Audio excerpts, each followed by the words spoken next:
सर्वसामान्यांच्या हक्काचा आवाज जागर जनस्थान।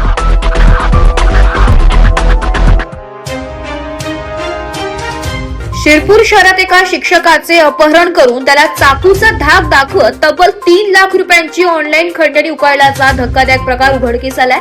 या प्रकरणी शिरपूर शहर पोलिसांनी पवन शंकर हटकर आणि वैभव रामेश्वर सोनवणे या 2 आरोपींना शिंगावे शिवारात भागातून अटक केली असून त्यांच्याकडून 2,96,500 रुपये किमतीचा मुद्देमाल हस्तगत करण्यात आलाय। 13 जुलै रोजी फिर्यादी प्रियांशु नवीन कुमार वर्मा यांना आरोपींनी बळजबरीने दुचाकीवर बसून एका खोलीत नेले आणि मारहाण करत 2 वेगवेगळ्या QR कोडद्वारे खंडणीची रक्कम ट्रान्सफर करण्यास भाग पाडले होते।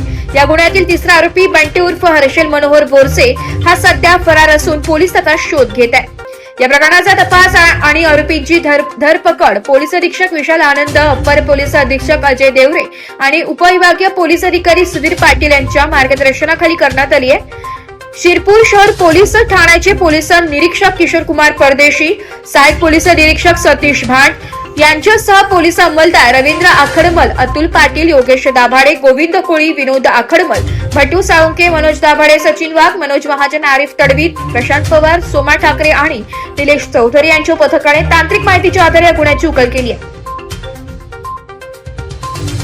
जागर जनस्थानसाठी रूपक बिरारी, धुळे।